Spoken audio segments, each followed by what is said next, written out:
Street interview. Listen, he thinks he's cheated out of the election. If you told him, meaning Trump, Martians came and stole votes, he'd be inclined to believe it. One more time. This is Lindsey Graham, under oath. If you told Trump Martians came and stole votes, he'd be inclined to believe it. Donald Trump's assertions that the election was stolen from him are about as well-founded as if he said Martians stole it from him. He made it up. The Ben Joravsky Show, Saturdays at 5 p.m. on WCPT.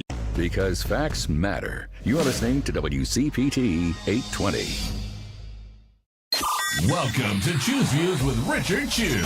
Get ready to dive into a world of insightful conversations and thought-provoking discussions. As progressives, our job is to have an all-inclusive, full-on assault with all of our players. A show that focuses on moving our political, social, economic, gender, and cultural conversation forward. And all of our players means all of our players. It's Choose Views. And now, here's your host, Richard Chew. Good Friday morning, political fighters. Welcome to the August 7th, 2026 edition of Choose Views, 773-763-9278. Find my show on Facebook Live, TuneIn Radio, YouTube. Of course, you guys know that we broadcast on WARR in North Carolina and KTNF up in Minnesota. You can email me at richard@WCPT820.com and follow me on all the socials under Choose Views. Catch all of our shows by subscribing to our WCPT podcast on Apple Podcasts, Spotify, and Amazon Music, as well as iHeartRadio. There you can get Choose Views featured interviews. Joe Esposito, live, local, and progressive, driving it home with Patty Vasquez. It's the Democracy Stupid with Edwin Eisendrath and Out Chicago, as well as our other great shows and interviews. And if you're trying to figure out something to do in the evening and you want to be informed, check out the Politics Bar, Matt McNeil's show, and the Gailey Show, because that's where you can grab more and more information. We just keep it coming, guys. Keep it going. So you're constantly informed. You're like, stop. No, got to keep you informed. That's what we got to do. Over at heartlandsignal.com, lots of great articles and posts that we have there. And everything that's going on here in the Midwest, here in the Heartland, of what's happening over in Michigan with some of the comments from Dr. Abdul El Sayed, and some of the comments around the Farm Fest that we talked about with Representative Angie Craig. So lots of good stuff that's happening at heartlandsignal.com. A couple of comments from the governor's race and the different candidates that are running for governor in Minnesota. So make your way over there. Like and share whatever you see, and whatever you think is something that someone in your world can benefit from. So that's the plan. Wow. On today's show, we have a power-packed lineup. In the 6:30 hour, Christale Spain will be with us. She's a chair of the South Carolina Democratic Party, and we'll be chatting with her at 6:30. Karen Byrne, our friend from TruBlu Politics podcast, will be with us in the 7 o'clock hour, helping me hold it down as we talk with Dr. Young Mi Kim, who is a VLAS Distinguished Achievement Professor, where at the University of Wisconsin at Madison.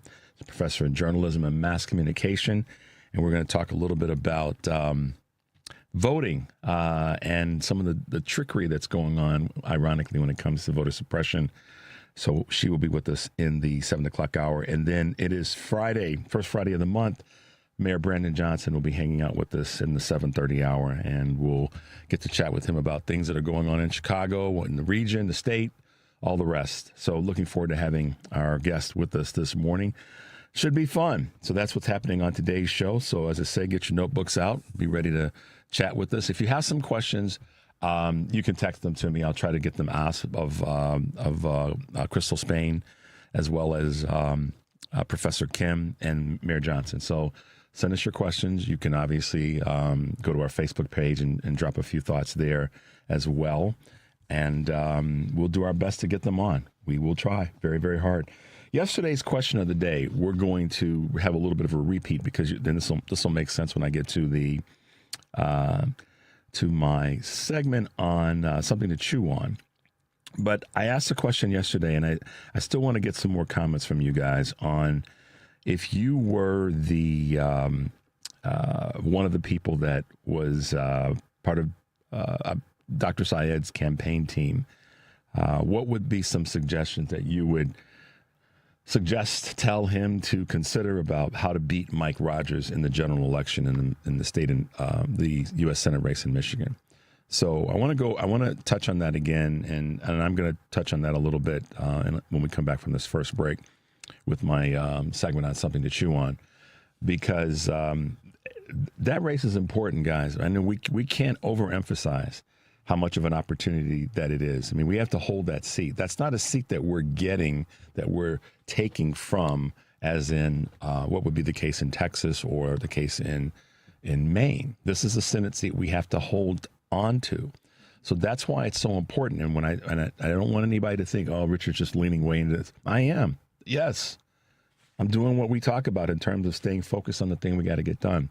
So helping Dr. Syed win is important. I'd like to know what you guys think about if you were in the position of one of his campaign people, part of his campaign, what would be some suggestions that you would tell him about how to beat Mike Rogers in the general Senate election? You got less than 90 days until that happens. So we want to make sure we do everything we can to win that seat, to hold on to that seat. I'm working hard to get Dr. Syed back on the show. He was with us back in April, and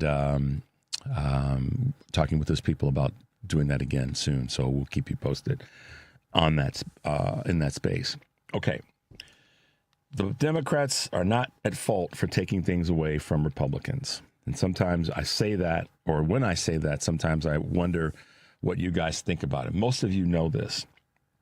And every now and again, we have to do the thing that a good team does, and that's figure out how we're going to fix the weak spots, or strengthen the strengths, and make sure that the areas where we have some shortcomings, we do a better job in strengthening those areas too. I'm not afraid to criticize our team, because I think when we do it from the perspective of it making us better, then we're really getting something done. Or as my father would say, you're really saying something now.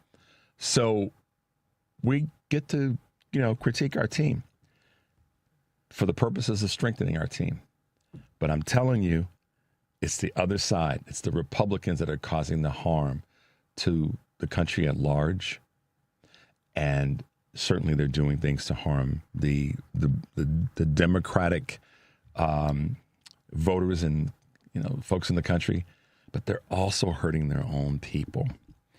And if you don't believe me, I don't know if you guys caught this. It may have slipped under the radar, which is what they try to do. And those in the corporate media that want to just talk about if the Dems are in disarray, they aren't going to talk about this. I don't think you're going to hear much about this, but I'm going to talk about it.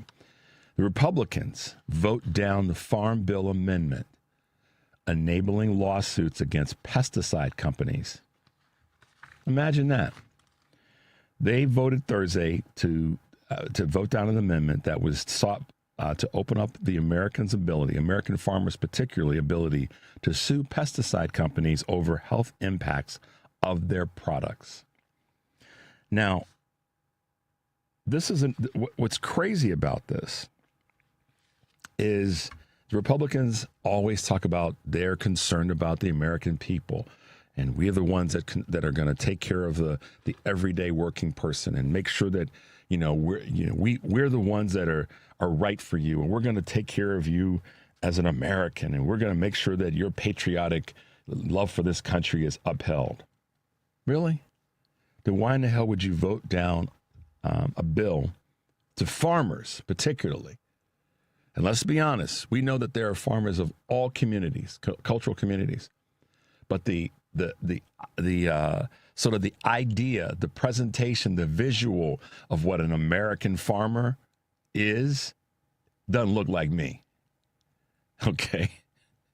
Stereotypical as it is, I happen to know that there are a large number of African-American, Hispanic, Latino, Mexican, Asian farmers in this country. But that being said, when you look at the images that represent American farmers and the heartland, that representation is shown to be white folks. That's just the way that it is. And that's wrong, but that's what's presented. But the Republican Party, they voted down the Farm Bill amendment that would enable folks who have been affected by pesticides and companies that produce them to actually have a say in this. And it was a party line vote. So what that means is every single Republican voted against it. So none of them, if you live in a metropolitan area as a Republican senator, or if you represent a more rural community, you all said that the farmers who you talk about you're going to save and do all these great things for, you lied. The Democrats lined up to help the farmers. And see, this is where when I hear people that talk about what the Democrats aren't doing, well, they stood in line to represent the farm community while the Republicans threw them under the tractor. That's what happened, y'all. The Republicans threw them under the tractor, and it's about their health, nonetheless. So the next time you want to say the Democrats aren't doing anything, look at some of the bills that get passed that sneak under the radar and that the corporate media is not going to cover because they know it will talk about how trashy the Republican senators are on a federal level. So there you go. Let's take a quick break, guys. The number is 773-763-9278. I'm Richard Chu. Keep it locked in. We'll be right back with more of Chu's Views.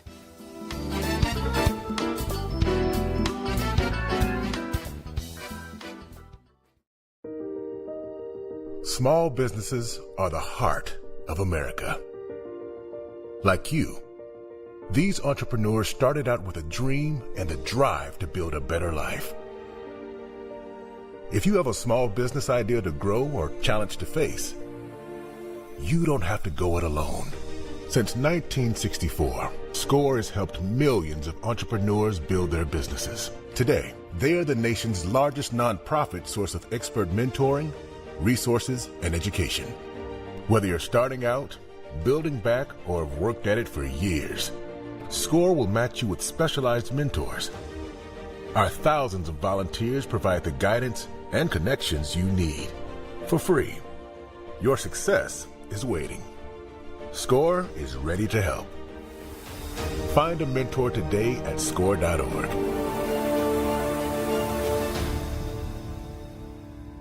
Because facts matter. You're listening to WCPT 820.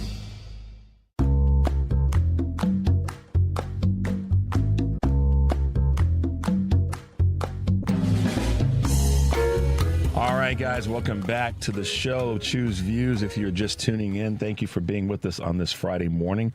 And we're going to bring you a couple of quick Chu's Views news items on this August 7th, 2026. The NASDAQ cooled off this week after a 4-day romp, $3.5 trillion rebound. It calmed down a little bit Wednesday, Thursday. For those of you who care, the tech benchmark also welcomed SpaceX into the fold this week as part of its new fast-track plan for high-interest IPOs. CVS caps the successful quarter with new weight management program guidelines. This week, they nearly are tripling their quarter profit. Since last year, the health giant now expects revenue of at least $414 billion. CVS also announced a collaboration with drug maker Eli Lilly meant to expand direct-to-consumer access for GLP-1s, per their interim chief of the pharmacy division. Private hiring missed some of its expectations for job growth. Private firms saw 44,000 jobs, I should say, added last month, down from 95,000 in June, below the projected 75,000, I should say. Employees who stayed in their jobs saw the average annual pay gains of 4.4%, while job switchers enjoyed an increase of 7%. Payroll firms reporting comes 2 days ahead of the closely watched July employment report from the Bureau of Labor Statistics. The cyclospora outbreak widens to now include 15 states. Food distribution giant Cisco has stopped buying iceberg lettuce from Mexico as the largest cyclospora outbreak on record widens to 15 states, the Washington Post reports. The Centers for Disease Control and Prevention added 6 states to its count, including Missouri, which alone reported over 1,000 cases, according to the state health department spokesperson. Federal investigators also continue to investigate illnesses in another 24 states that may not have been connected to the main outbreak. And last but not least, if you're a Burger King or McDonald's fan, Burger King kind of left McDonald's in the dust. The chain helped drive the parent company Restaurant Brands International to its earnings success for the second quarter, as its United States stores sales surged more than 8%. That's 10 times those of the rival McDonald's. Burger King, which has struggled not too long ago, has benefited from restaurant makeovers, grabby marketing, and a focus on core menu items, according to Bloomberg. So there you go. McDonald's is making their way, but Burger King is making their way a little bit better. So keeping you posted on a couple of items that are out there in our Choose Views news universe. Today on Live, local and progressive Joan Esposito will be taking your calls and then talking to Melissa Tufeyan, former State Department Deputy Assistant Secretary who served on the communications team for the original Iran nuclear deal under President Obama. She now serves as Managing Director at Navigator Research. Chris Fitzsimon, I should say, not Fitzsimmons. It's always got to get that one right. Chris Fitzsimon, host of the State's Newsroom Stories for the State's podcast, and former Illinois Governor Pat Quinn will be joining Joan Esposito today on Live, Local, and Progressive 2 to 5 here on WCPT, heartlandsignal.com, and tune in.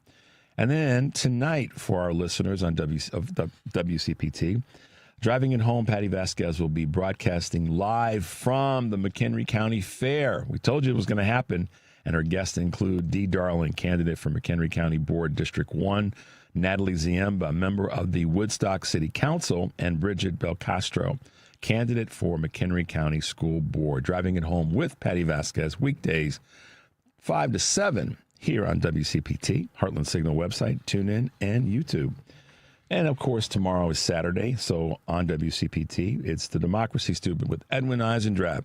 He'll be joined by Ahmed Baba, independent journalist and political analyst and founder of the best-selling Substack publication, Ahmed Baba News. Rachel Cohen, Chicago-based attorney and organizer. Tim Murphy, the national correspondent at Mother Jones. He'll talk about his recent article, Down Ballot Democrats Are Smashing Recruitment Records. And Pat Kreitlow will also be joining the show, founder and editor of Up North News. It's The Democracy Stupid, Saturdays 1 to 4 here on WCPT.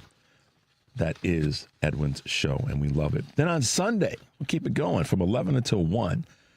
WCPT's Scott Duff and Ellen Miller invite you to spend Sunday brunch with your best gay friends, or your gay best friends, however you want to read it.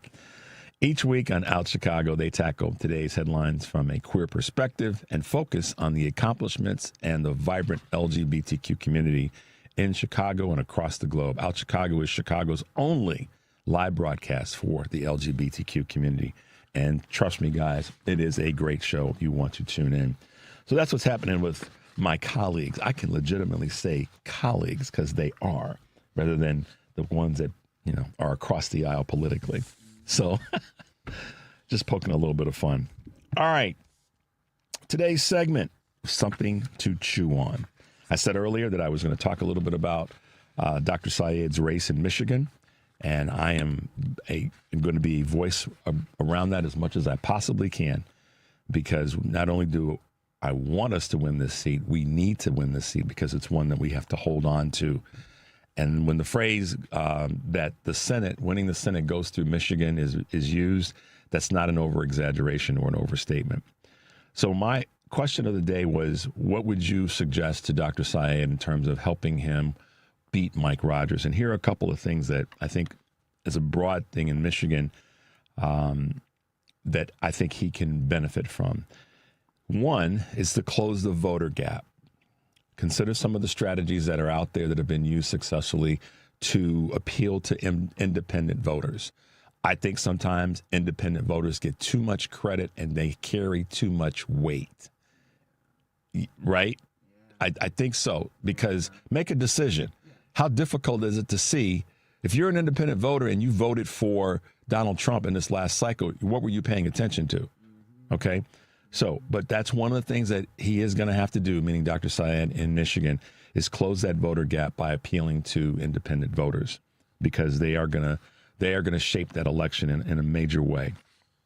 Work to reunify the party, because obviously there's some fractures that took place because we had a very contentious primary between three great candidates, Mallory McMorrow, Congresswoman Haley Stevens, and Dr. Syed. So reunifying the party is going to be important. And I think he gets that. And I think part of the reunification that has to happen is that the other folks have got to put their armor down and say, okay, beating Mike Rogers, if you all weren't talking, just bumping your gums about that, and you mean it, then that means you got to put your armor down and say, I'm all in with Dr. Syed. And that includes Governor Whitmer. And I think she stepped to the mic on this recently, as of yesterday. So all of the Democratic voices in Michigan, y'all got to help reunify the party as well. It's not just on Dr. Syed. You all have a stake in it, and you have a responsibility to the voters, if what you say is what you actually believe. And the other thing I would suggest to him is make sure that the identity politics that is going to take place, and I'm using fancy words to say the racism and the cultural dynamics, they're going to take place. They're going to come after him already. They have with regard to his faith. They're going to come after him about being Muslim. They're going to come after him about being brown skinned. All those memes and tropes and all that garbage is going to happen. But and I know he can handle it, but when it starts to happen to people that are around him and part of the voting blocks of people in Michigan. So in other words, if the money that's coming from outside of the state starts to go after the Muslim community, then we got to step to that. You can go after him, and I'm sure he's well equipped. The dude can bench 250, so I'm sure he's well equipped and strong enough to deal with that. But when they start going after the Muslim community at large, that's when the Democratic Party in Michigan will have to step up and say, no, you don't get to go after cultural. You don't get to go after communities of culture. Stay away from that. But because they're going to do it. The Republicans are going to do that. They're going to say that the Muslim community is bad and they're coming after you. And in some cases, they're already starting to do that. So Dr. Syed's opportunity to bring the party together is also one that allows him to bring the state together. The other thing he has to do, and I'm sure he will, he's already been talking about it, and we have to help him in this space, is we have to make sure that the words rubber stamp come out of his mouth often in talking about Mike Rogers and how he will just be a rubber stamp for Donald Trump. And tie everything. This is one of those rare opportunities where we have the ability to tie someone directly to Donald Trump time and time and time again. Every opportunity that he has, he needs to be able to do that. I know he's willing to do it. Is to tie Mike Rogers to Donald Trump. They need to be basically sitting in the same sidecar together. That's how people have to perceive everything that Trump has done to harm the country, that's harmed the state. Mike Rogers is going to do the same thing if he becomes senator. That's some framing, and I know that they'll make it a hell of a lot better than I just did, but that's hopefully will be part of the conversation. If you wonder why gas prices are up, look to Mike Rogers and Donald Trump. If you wonder why groceries are up, look to Mike Rogers and Donald Trump. Just keep tying them together. That's how I see it. Play hardball, because we got one shot. I mean, even have Eminem come in and campaign with them, and it's I don't know where that just, like, my brain just let that one slip in, guys. But, get Eminem to campaign with you. We got one shot. All right, the number is 773-763-9278. I'm Richard Chew. Keep it locked in. We'll be right back with more Chew's Views.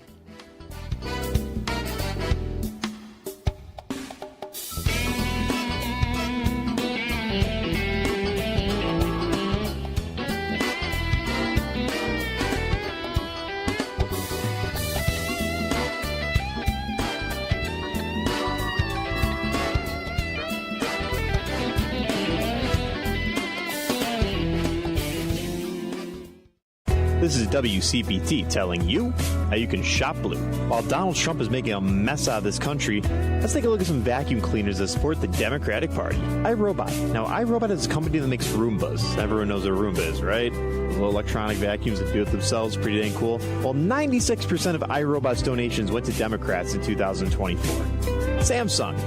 Now, yes, Samsung did donate $374,000 to the Democratic Party in 2024, but that was only 61% of their donations. And there's a handful of vacuum cleaner companies that aren't in the U.S. and therefore don't donate to politics at all.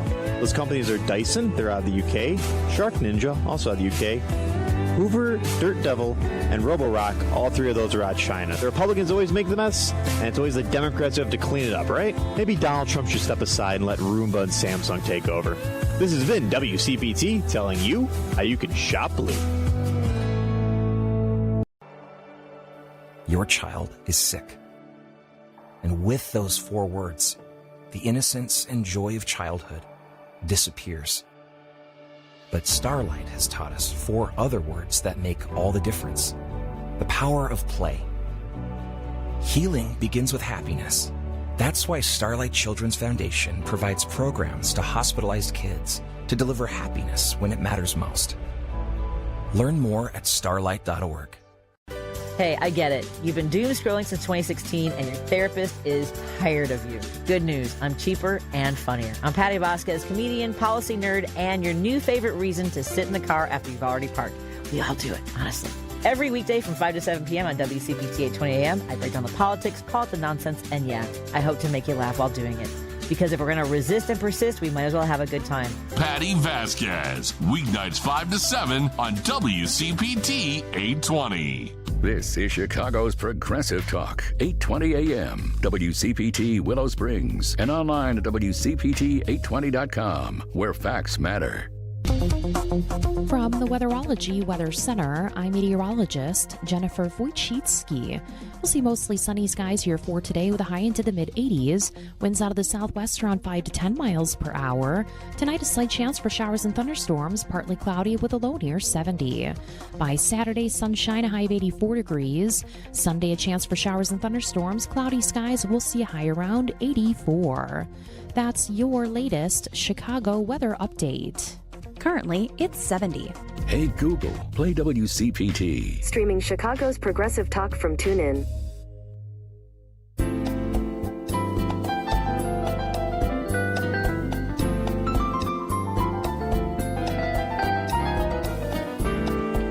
All right, guys, welcome back to Choose Views. If you're just tuning in, thanks for being with us. I'm Richard Chu, of course. And,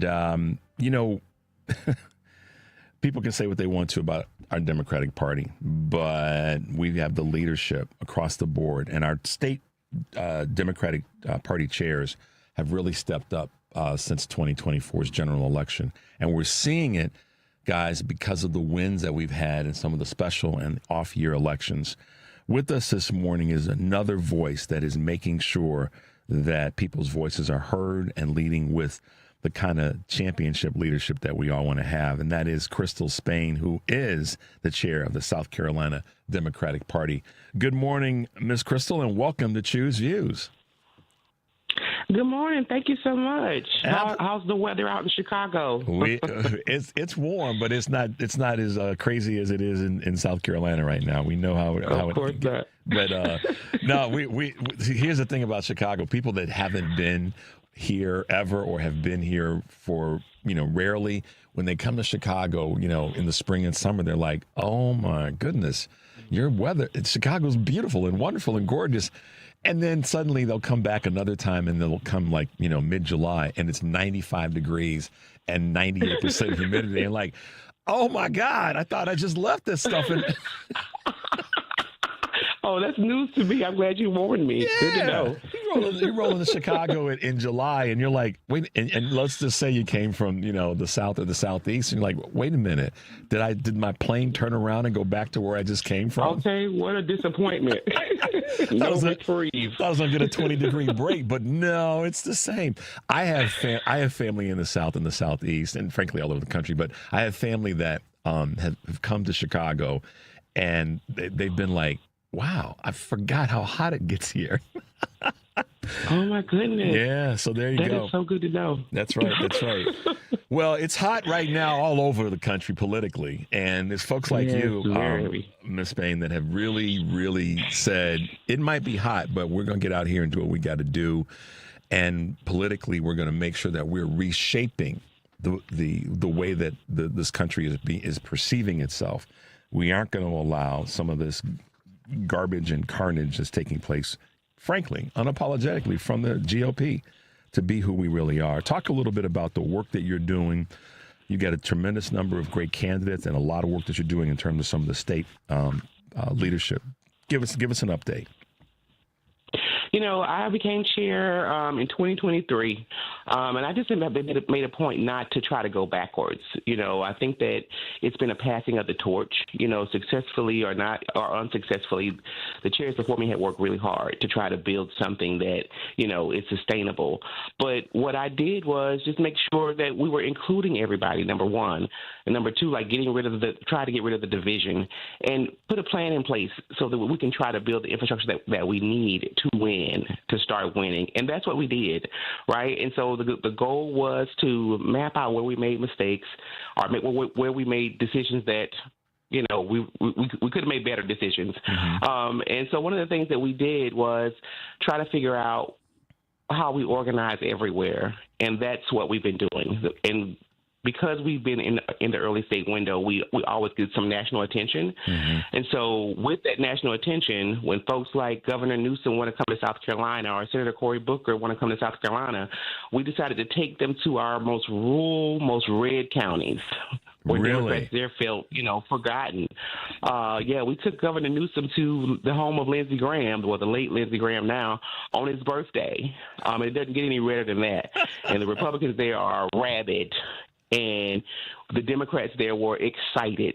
And so that's just what we've done for the last 2 years. Mm-hmm. And this year we were able to recruit candidates for every race, Democratic candidates, no independents, just Democrats all across our ballot. We've got 124 state house seats, and every last one of them has a Democrat running in November. There's not one Republican in South Carolina running unchecked. And that's we got all of our constitutional. Go ahead. I'm sorry. That is so refreshing to hear. I'm sorry, ma'am. Go ahead. Yeah, and we've got all our constitutional offices filled, from governor all the way down to commissioner of agriculture, with really good candidates, with serious folks who understand the office they're running for. And, of course, we've got this competitive U.S. Senate race, you know, which I think now has gotten a little bit more competitive since the untimely death of Lindsey Graham. So, you know, we've got tremendous opportunities in the South, and it starts from organizing everywhere. Even in the places where, you know, you feel like you can't win, you have to show signs of life, signs of fight, and that's what we've been doing. Yeah, because left unattended, the weeds will grow. There's all kinds of parables and statements that we can make about it. You know, if you clear out the house with one thing and you don't fill it with something good, something bad will show up there, and that's what's perfect. Yes, unfortunately has happened in too many places for us as Democrats.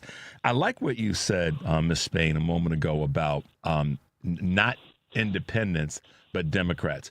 Let us both be clear. We have nothing against independents who are running for office, but don't run. But don't run to then represent yourself as a Democrat. If you're going to run as an independent, run as an independent, but don't try to sneak in the back door and say, "But we want to be part of your team."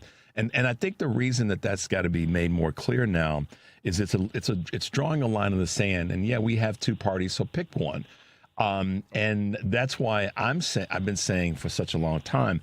Independents there's a place for that, but not when you're trying to run through the other parties, and it typically is through the Democratic Party's system. And it sounds like you've kind of made that decision that you got to pick a squad. Yeah, because we have a Republican trifecta in South Carolina. They've got the governor's office, all the constitutional offices, the Senate, the House. They just have a trifecta, and we can break the Republican supermajority. So when we do that in November, we need everybody on the same team, singing from the same hymn book, so that we can continue to move the needle, right? Like, it's not going to, you know, put us in the majority, but we can start stopping bad legislation if we're all on the same page. So, we can really get on defense if we don't get on offense. Yeah, that's such a great way to hear. Great way to hear that. Your counterpart or your colleague, Anderson Clayton in North Carolina, she's taking the same stance and making it clear. We're the Democratic Party. If you want to be part of us, then you got to play by the rules that we set forth. So it's nice to see that you guys are drawing a line in the sand in that space. And I think that we need to do more of that throughout the country, is to get people to be excited about being part of the Democratic Party, whether they're running or they call themselves an independent voter. Pick a side. Yeah. Because typically our ideas, and I've been saying this for months now, our ideas are better than theirs. And just look at this recent farm bill. You probably are aware of it. If you're not, the Republicans vote down and Republican senators vote down the Farm Bill amendment that would have enabled lawsuits against pesticide companies.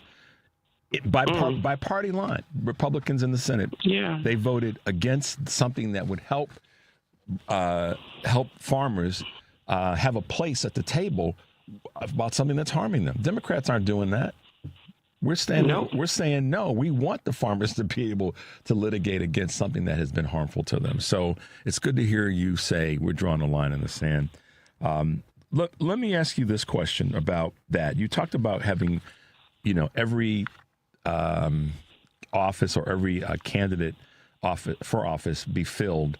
You've got some great names. I mean, we've had Dr. Annie Andrews on my show, and it's been such a blessing to talk to her. She's the person that's running for that Senate seat. I won't say against Lindsey Graham, but now against his sister. And she has definitely shown up and made it clear that she brings a different perspective to the conversation, and one from a doctor's perspective as a pediatrician. You got Jermaine Johnson running for governor. You got Sylvia Wright? Sylvia Wright, is that correct? Correct. Yeah, running for superintendent of education. Yeah, and just a great list of candidates in different districts. Obviously, the name that everybody's familiar with in South Carolina is Jim Clyburn, but Nancy LaCour, Eunice Lehmacher, is that? Lehmacher, okay. Yeah, Lehmacher. Courtney McCain and Mallory Dittmer, is that right? Did I get them? Yeah, Dittmer. Yeah, and we've got a candidate over in the 7th congressional district, John Vincent Gregory, and he is running for Congress. And the interesting thing about that, the incumbent member is now running for U.S. Senate for that open seat. Oh. And so that district is looking a lot better because, of course, folks don't like that. Constituents don't like that. Oh, now you don't want this job, you want another job. So it's looking... trying to hold one and run for one at the same time. Yeah, exactly, yeah. So John Gregory Vincent is doing a really good job over there, too, as well. So, the landscape here is, it's right for some change. And I think the voters absolutely want some change. And we've positioned ourselves to be successful with having all these candidates. What is the thing that when you, as a party chair, talk to people, and I know you've got some great folks that you've been able to work with or learn from different things, from Bernie Sanders to Jamie Harrison and so many other folks. But when you talk to voters, when you are out there making and having those conversations, what are they telling you, Ms. Spain? What are those couple, 3 things that they're saying, y'all got to get this done as Democratic leaders? Oh, one of the 3 things, number one, I think, is what we're doing, right? And I think that's one of the charges from our chair, our DNC chair, Kim Martin, is organize everywhere, right? Leave no seat unturned. And with those investments that we've got nationally, since Ken has been the DNC chair, we have been able to win, right? We have been able to win like we have it. Like the tent is open. Mm-hmm. As we talked about, like having independents and anybody else who wants to come in, you're welcome to join our team. Yeah, our party is not perfect, but you are welcome to come inside the tent and let's fight together. And so we've left the door open. We've been organizing everywhere and just trying to bring investors to the table, showing folks with the resources that want to share their resources that Democrats can win in the Deep South. Yeah. Like, if Democrats are going to take back this country, they've got to win in the Deep South. And so we've been doing those 2 things to try to demonstrate that we can do that. But we've got to have we've got to be fully funded in doing that. So I guess that kind of answers your question. No, that's it what we've been does. trying to do, so we can set the stage to show that there are Democrats here, and we can win. We can turn the tide. Yeah, and it's not easier than one thinks, but it is a pretty simple task. Talking about what the voters want, be ready to deliver on it, and make, I think, the argument that look at what Republicans have repeatedly done to harm you, not to help you. And I think that's important. Got to be an important part of the conversation. Ms. Spain, we're going to take a little bit of a break. When we come back, I want to talk about some things that are going on in the state, a little bit more about your background and the work that you've been doing. The number is 773-763-9278. I'm Richard Chu. Keep it locked in. We'll be right back with more of Chu's Views.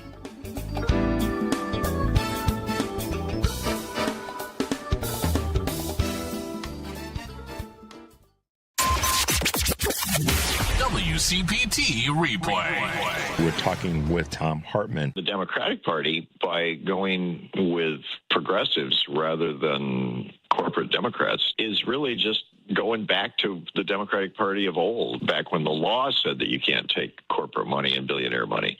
People say that the progressives are moving the party to the left. I don't see that. I see them moving the party back to where it used to be before Bill Clinton's presidency. I mean, when Reagan came into office in 81, 2/3 of us were in the middle class and a third of us had a union job. And Reagan knew that the major funding source for the Democratic Party was the unions. And so his goal was to defund the Democratic Party. And the way that you do that is by destroying the unions. And so Clinton was stuck. He had really no choice other than to reach out to the billionaires and big corporations. Keep listening to WCPT 820 because facts matter. WCPT 820, Chicago's progressive talk, where facts matter.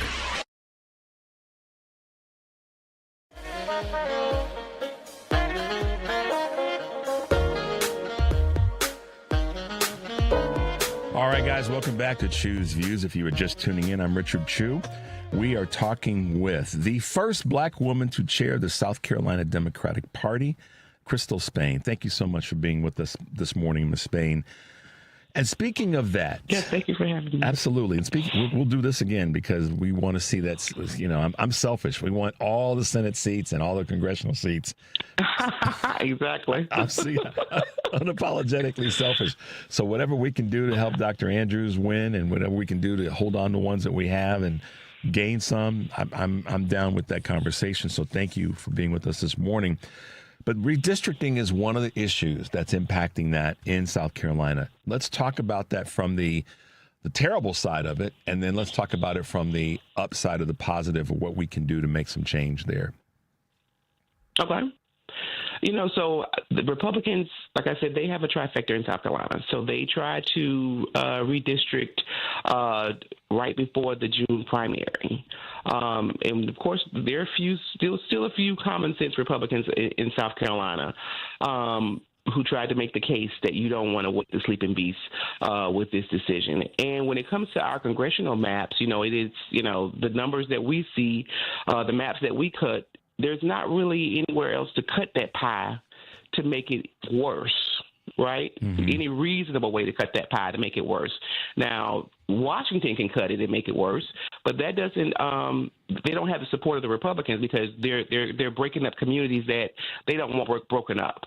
You're bringing Clemson down to the Midlands, and they don't want that. So we had that. I feel like that worked in our favor a little bit because the map was just so bad, but Election day, we really did a call, just like a call to action along with the churches, with everybody to show that it was time to show up and show out. And so we just had historic turnout on the first day of early voting. And that was the morning that the final meeting that they were having. And the turnout was so high, I believe that it just scared them off. So we were able to stave them off for now.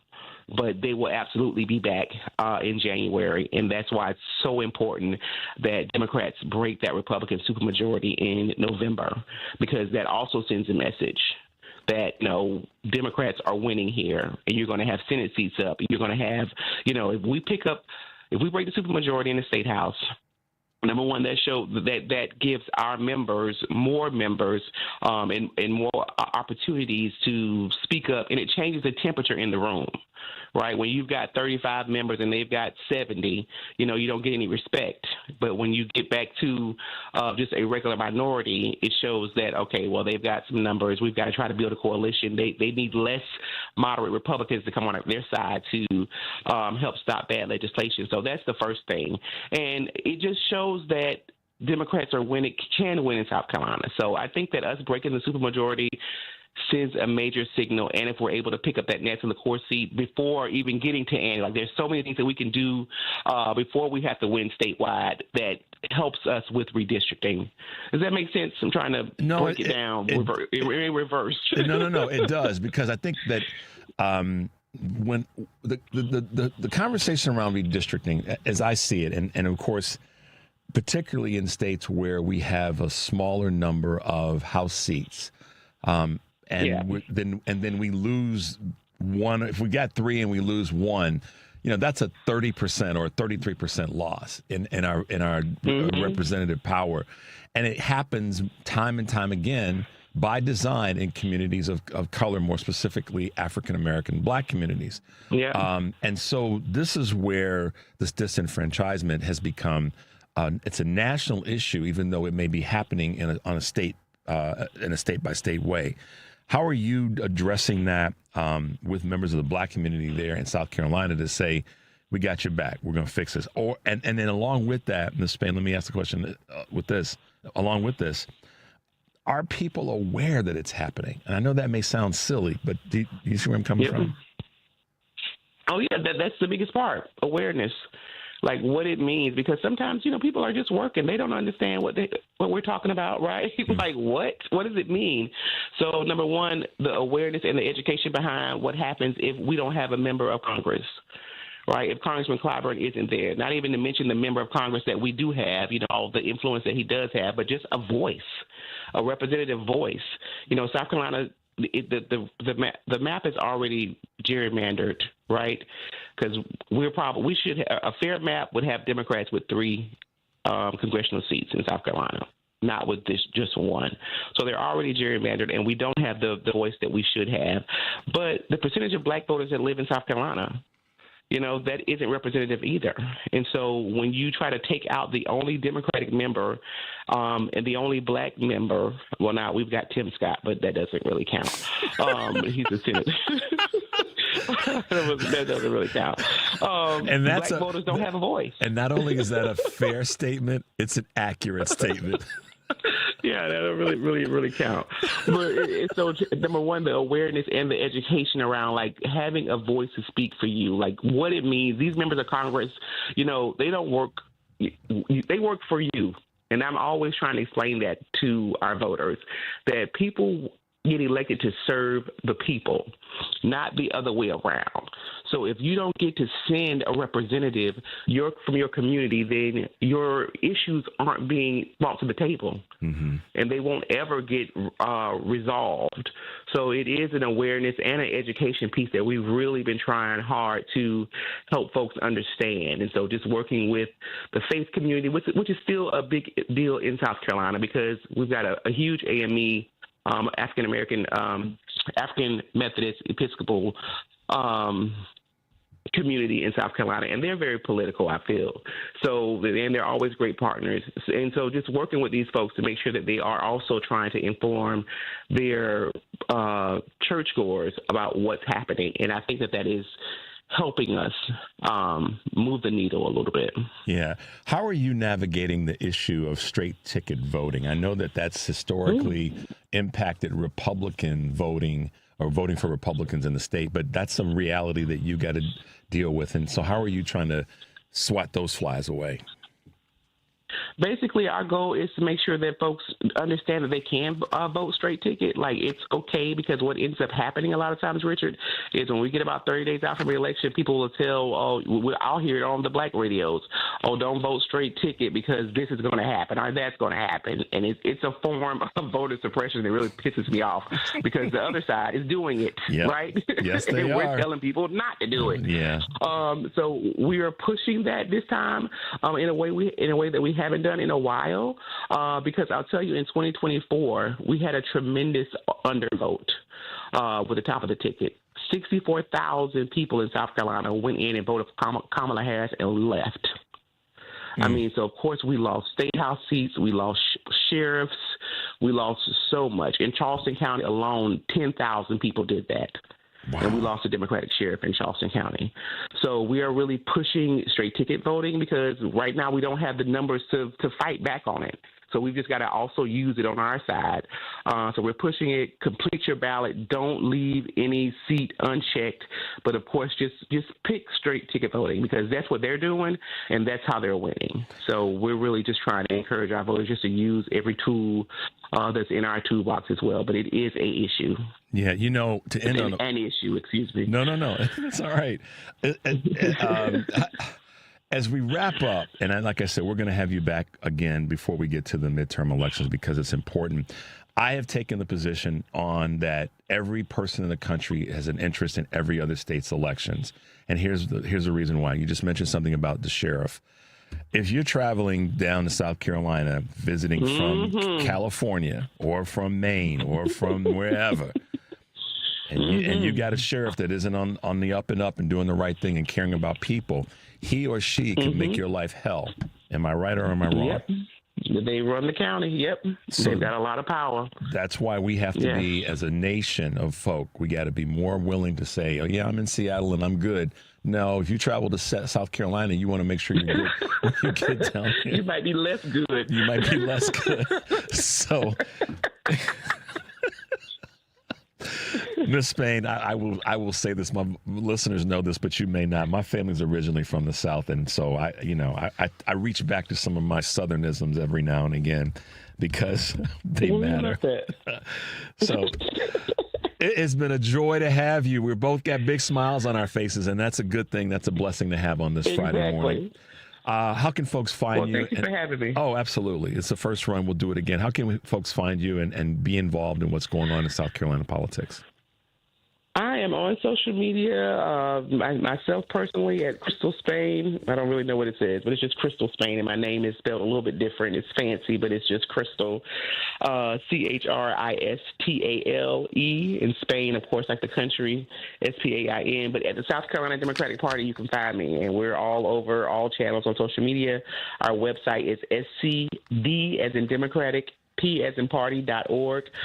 So I'm online. We're online, and we're fighting. Yes, we are. Thank you so much, man, for being with us this morning. Have a great weekend, and we'll let you come up to Chicago sometime and enjoy our moderate weather.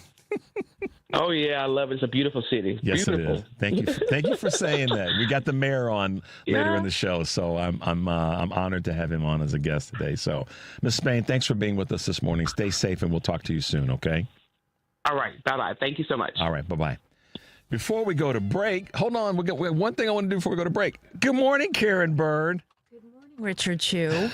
Made you laugh over there, didn't you? You did. That was fun. I like that. Yeah, she's great, isn't she? Yeah, she is. I like her a lot. She's fantastic. It's good to have that kind of leadership rolling for us in our states. We have to take on that role. Understands the assignment, it seems. Without a doubt. We've got to take on that role, though, no matter where we are. If, like I said, you're down in South Carolina, you want the right sheriff to pull you over. Yes, or indeed. right sheriff's deputies to pull you over if you get pulled over or to help you. That's right. So she made a great point there. Let's take a quick break, Henry. Sorry about that.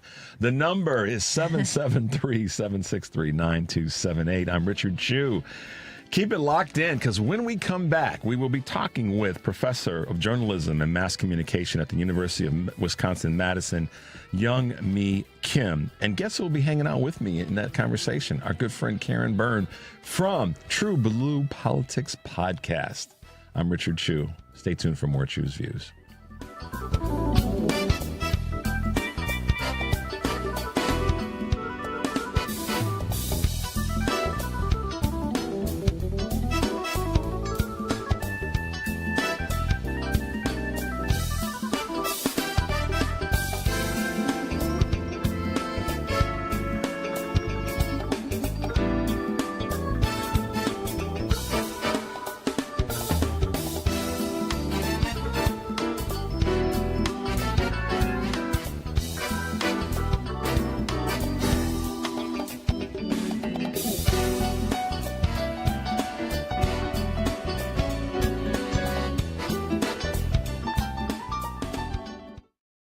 To make exercise a habit, find something you enjoy, like shopping.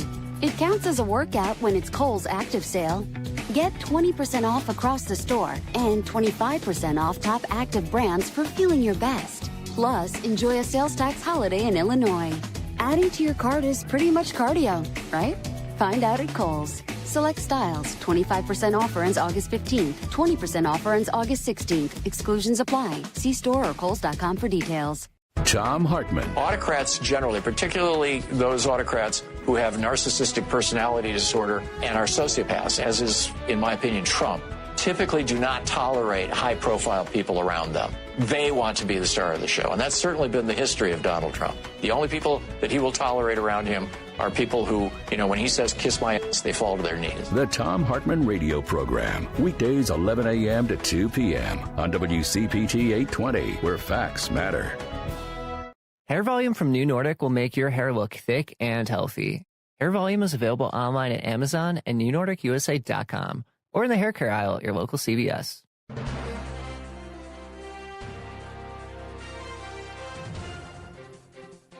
AP News, I'm Marcela Sanchez. President Trump signed 2 executive actions on immigration yesterday. The Supreme Court rejected Trump's first attempt to limit birthright citizenship. We had a very unfortunate decision in the Supreme Court concerning birthright. It was close, but a very, very unfortunate decision.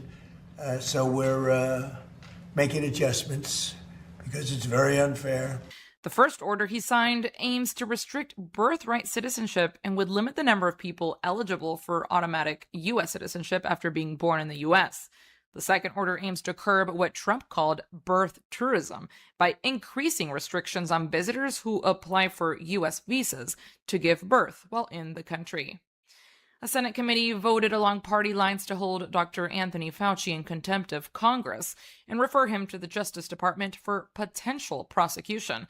This came a week after he refused to answer questions at a hearing on his handling of the COVID-19 pandemic. The AP's Lisa Dwyer has more. Committee Chairman Senator Rand Paul. We are voting on whether a witness who has received the benefit of a sweeping federal pardon can be ordered by this committee to answer questions and then defy that order without consequence. Ranking Member Senator Gary Peters and other Democrats say Fauci has a well-founded fear of self-incrimination given a public desire by Republicans to seek his prosecution. They will point directly to this vote as a justification for refusing to appear at all. I'm Lisa Dwyer. A court in New Mexico has ordered Instagram and Facebook parent company Meta to pay $567 million to address the harms young people face from its platforms. More on this story at apnews.com. This is AP News. A student has killed at least 6 in a shooting at a high school in Thailand. AP correspondent Charles de Ledesma has more. A witness told reporters students at the Debsirin Nonthaburi school hid inside a classroom while they heard gunshots from another building before police officers cleared a way for them to leave. About an hour after the shooting, people stood outside the school comforting one another, and police and first responders walked around inside the school. Deputy Interior Minister Polapi Suwinchi has told reporters 5 teachers died and that the shooter killed his 2 grandparents at home before going to the school. The minister also said the shooter had died at the hospital. A senior policeman says the motive is still being investigated and that the gun is believed to have been taken from a member of the student's family. I'm Charles de Ledesma. More on this and other stories at apnews.com. I'm Marcela Sanchez, AP News. This is 820 AM, WCPT Willow Springs, and streaming worldwide at WCPT820.com. We are Chicago's progressive talk, where facts matter. Now, your WCPT 820 weather update. From the Weatherology Weather Center, I'm meteorologist Jennifer Wojcicki. We'll see mostly sunny skies here for today with a high into the mid-80s. Winds out of the southwest around 5 to 10 miles per hour. Tonight, a slight chance for showers and thunderstorms, partly cloudy with a low near 70. By Saturday, sunshine, a high of 84 degrees. Sunday, a chance for showers and thunderstorms, cloudy skies, we'll see a high around 84. That's your latest Chicago weather update. Currently, it's 71. Latinos have been here always, before, during, and after the founding of the United States. We are small business owners rising before dawn to power the economy, hands that pick, manage, and prepare the food that nourishes America. Builders of our homes, our cities, our roads, our communities. Workers who labor daily to strengthen the very fabric of our nation. We are caregivers, teachers, doctors, engineers, neighbors, families raising the next generation. Latinos contribute over $4 trillion to America's GDP, bringing promise, innovation, and vitality to every corner of the U.S. We are the backbone, an indelible part of the American story. We are America. America is us. Learn more by going to americaisus.org and discover how Latinos have shaped America's journey and continue to forge its future. This is WCPT 820, where facts matter.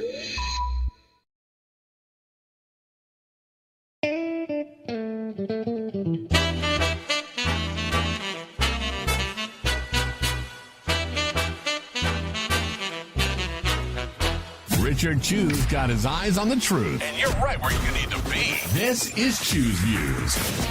All right, guys, welcome back to the show. It is Friday, and lots of great things happen on Friday. A good friend, Karen Byrne from TruBlu Politics podcast, is hanging out with us this morning. But the real smart person in the room isn't me, and it's not Karen. No, it's definitely not me. us. It's this wonderful, distinguished professor from the University of Wisconsin in Madison, and that's professor of journalism and mass communication and faculty affiliate of political science, Dr. Young Mi Kim. Good morning, Dr. Kim. And if I botch your name a couple times, it's early, and I'm gonna do my best not to do that. But welcome to Chu's Views. Thank you for inviting me to the show. Your pronunciation was perfect. Thank you. I got it right. Good. I practiced a lot. It's good to see you. And I just have to say this. When I was reading some of the information about what you've been doing and the work that you've been doing of late, it's astonishing that more people haven't leaned into this conversation. That's what really struck me. And that's the part where I was like, okay, good. This is what we need to be talking about. And it takes someone that's a professor level to see the necessity here. Talk a little bit about your most recent study and the work that you've been really kind of ahead of the curve on when we were dealing with this concern around voter suppression and digital voter suppression specifically.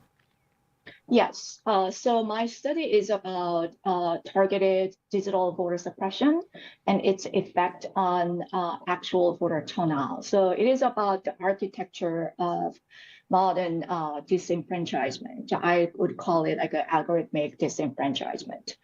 So the study we looked at, the study started based on this, my motivation, puzzling questions. I happened to observe two parallel disturbing patterns. One is that racial gap in voter turnout has grown over time since 2012.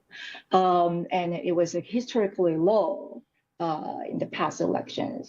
And then the second, I bumped into some digital voter suppression as like boycott the election doesn't matter, neither candidates care about us, things like that. So my question was how these two are, whether and how these two are related. So instead of focusing on a persuasion of a campaign effect, let's look at demobilization, who are not turning out to vote, and then why they are not turning out to vote. What's the role of targeted digital campaigns?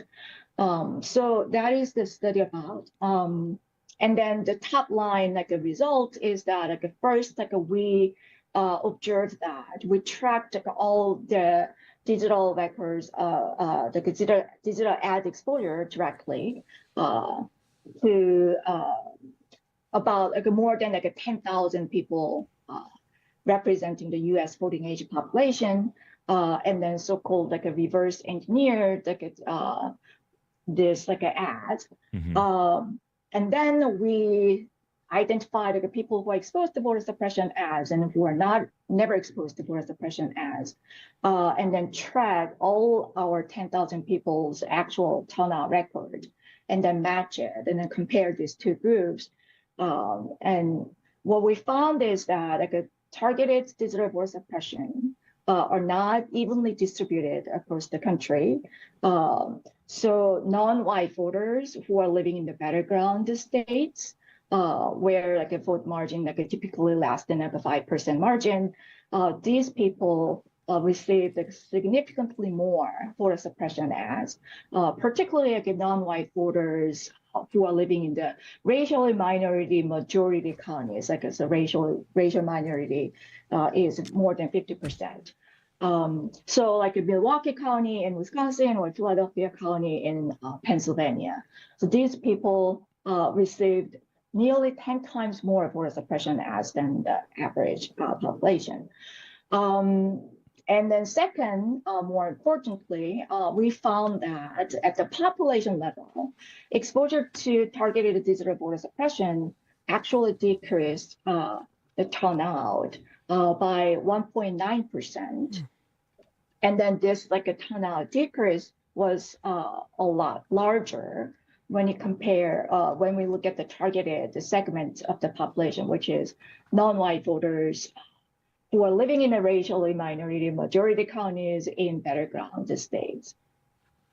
So did you, in doing this, the research, and then getting the results of the research, were you able to determine what types of, I guess, suppression ads or messaging was more effective than others? Were there certain what comes to mind are like keywords, but were there certain keywords or phrases or images that were more effective in certain places than others, even if it were targeting a non-white voter?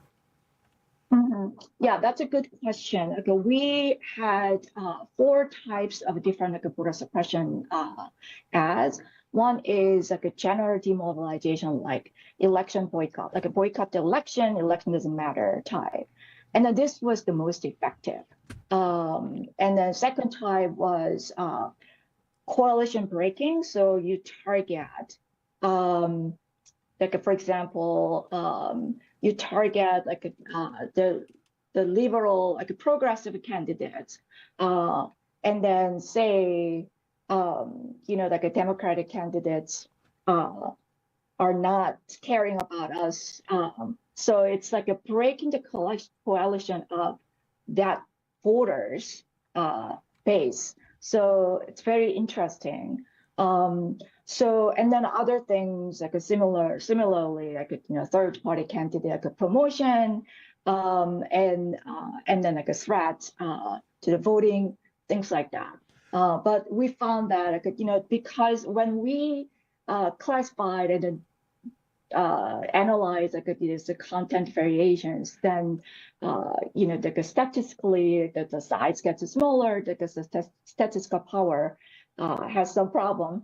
But we found that just based on the patterns, general demobilization message was the most powerful. Did you say demobilization? Mm-hmm. Okay, so like an election, boycott the election. Election doesn't matter. Don't go to the poll. Line is long. Those kind of things. Because that actually, I'm guessing here, or maybe suppositioning that message being more impactful is one that really kind of crosses any and all communities of voters, is to try to get anybody, whether they be of African American, Asian, Hispanic, Latino, whatever, Muslim communities, and it also will get white voters to think that this isn't going to matter. I don't need to show up, et cetera, et cetera. Because I think about this in relationship to the 2024 general election. If 89 million people didn't vote in the general election, Mm-hmm. the bulk of those people weren't African American, Asian, Hispanic, Latino, and other communities. There were largely probably white voters in that massive number, correct? Yes, probably. But so two things. Like one is that I think like, the reason that that general demobilization was most powerful is because that kind of a message resonates with the people's like a barrier. The people are busy. They are struggling multiple with the multiple things, and then some people are like a part-time job, and then and then they are resentful about politics, and then low level of confidence in institutions. So when then you are bombarded with these messages saying that election doesn't matter, line is long. Yeah. So then yeah. And then the second thing regarding white voters and this a racial gap. Yes, yes, if you are rural voters who are very resentful about the politics, they might be responsive to this kind of messages. But there are mobilization messages mostly about talking about more about posing a threat to their identity. Then it might sort of canceling out. What we found is a systemic geo-racial targeting. So yes, because we found that the average population level effect of 1.9% decreases. Yes, we could say regardless of race and geography, there is a relatively small but non-negligible impact. But the biggest difference was found between non-white voters who are living in racial majority counties in battleground states, and then their full counterpart, which means white voters who are living in white majority counties in non-battleground states. Their differences were 14%. Wow. Yes. That's a big number. Let's take a quick break, Dr. Kim. The number is 773-763-9278. I'm Richard Chu. Keep it locked in. We'll be right back with more of Chu's Views.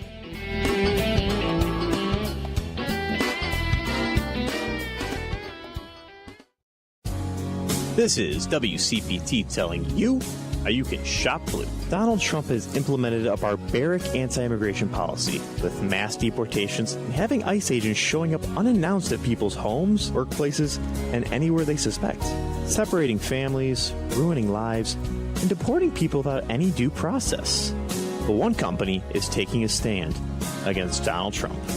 Greyhound Bus Lines has implemented a no warrant, no boarding policy. This prohibits ICE agents to enter the vehicle without a warrant. Greyhound Bus says they want to guarantee the rights and civil liberties of their passengers. Greyhound Bus is the largest inner-city bus system in the U.S., with over 1,600 destinations. Maybe this will lead to more companies stepping up like Greyhound is. This has been WCPT telling you how you can shop blue.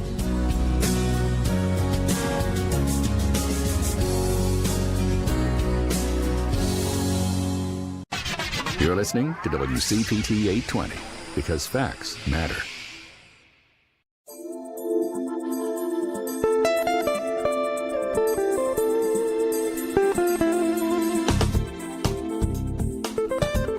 All right, guys, welcome back to Chu's Views. I'm Richard Chu. If you are just tuning in, thanks for being with us this morning. We are talking with Professor Youngmi Kim of the University of Wisconsin at Madison, and she's kind of helping us better understand some of the nuance of digital targeting when it comes to voter suppression. And what I'm gathering, Dr. Kim, is that a lot of it is by design, targeting the battleground states and even more specifically folks in certain districts and communities in those battleground states. But let's kind of widen the lens a little bit as it relates to national campaign messaging. Right now, Michigan is in a battle for the U.S. Senate seat. Dr. Syed has just become the Democratic nominee, going up against Mike Rogers. So this is part of our national conversation about how do we better reach voters, or more effectively reach voters. And I wonder, on a national level, do you think, or does the data show you that there is an effort now to get past just the battleground states with voter suppression, but sort of seep into even the, quote, non-battleground states to push down voter activity? Are you seeing any data that shows that? Oh, of course. Yeah, of course. It's our study is like a so-called like a statistical test, so it is all about like a comparison. So like a battleground, like voters received more voter suppression as than non-battleground states, but that doesn't mean that like non-battleground states do not receive any voter suppression messages. Voter suppression ads are everywhere, so that's why this is very concerning. But like a more important thing is it is a selective like a discouragement. So, targeted ads, digital campaigns, like a selectively target like a particular types of people, and then discourage them from voting. So that is the point. Yes. So I think why battleground states. Battleground states is important. It's like a most, relatively compared to non-battleground states, like a very competitive, like elections. And then in modern campaigns, campaigns always think about persuasion, how can we persuade these voters to vote for my candidate. But unfortunately, cumulative research shows that persuasion campaigns, it's just hard to persuade people for a variety of reasons. Yes. But then, even the campaigns move to a reinforcement, let's just mobilize our support base. But in a very competitive elections, that reinforcement-based mobilization even doesn't work. It's just not so much effective. So because there's a so slim a vote margin, now campaigns focus on the demobilization. Let's break the coalition of the opposition, and then just to make them stay home and then not to vote. And then this is, I think, fundamentally anti-democratic.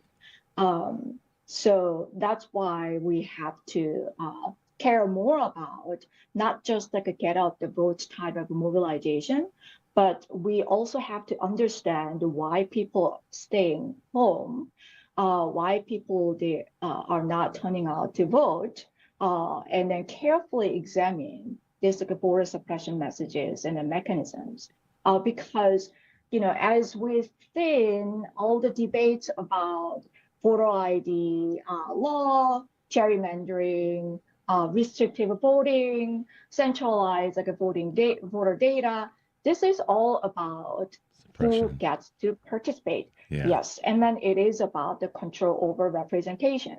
So we have to, mobilizers have to understand that get out the vote is great, but at the same time, we have to, the fight is not just about mobilization, but about how could we fight against the demobilization. One of the things that is certainly a part of this, and you can kind of help us through this part of the conversation, is the impact of social media and how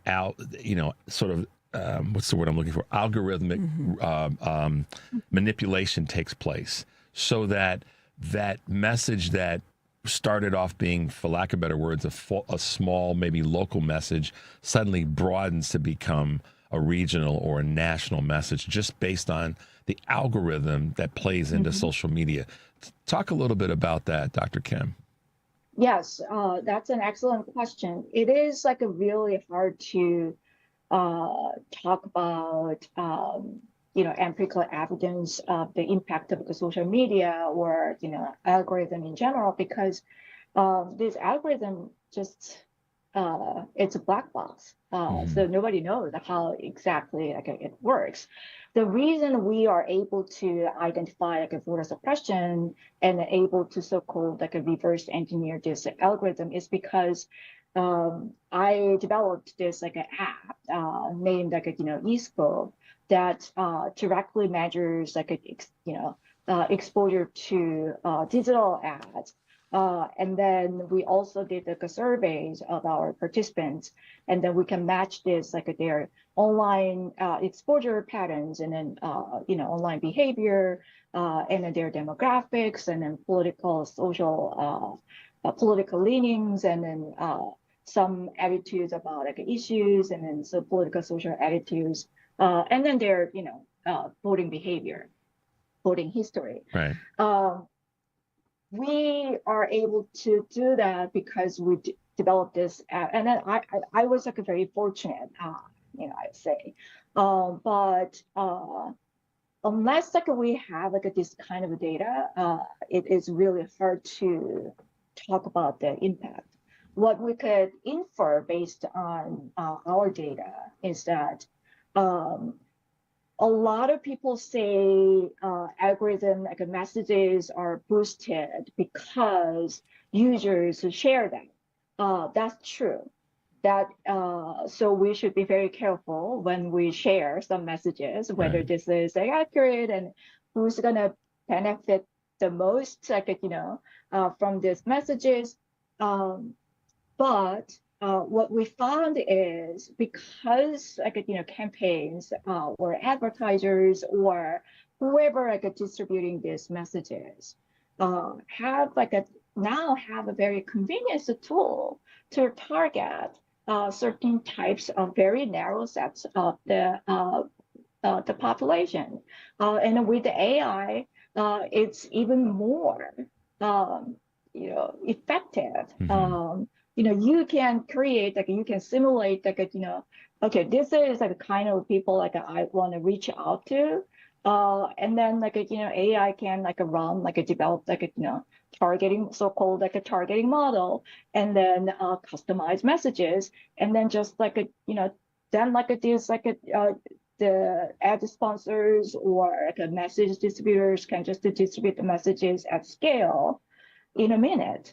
So yes, so it is, technology, the role of this a targeted tool an algorithm is really important, and we should be more aware of the role of algorithm, things like that. So it's fascinating, and I know that there's so much more to talk about with regard to digital voter suppression, the algorithms, and how they accelerate that work, if you will.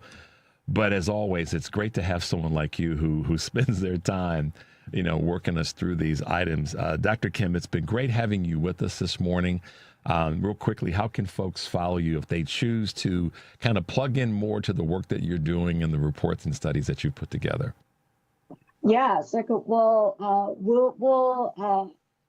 see. I'm available for any questions, and always just look for social media or the website, and then see I will keep posting what's going on. Absolutely.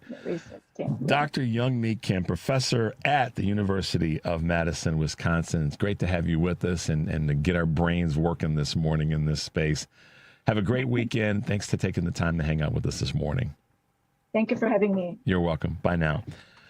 All right, guys, quick break. The number is 773-763-9278. I'm Richard Chu. Stay plugged in. Keep it locked in. We'll be right back with more of Chu's Views. We'll be right back.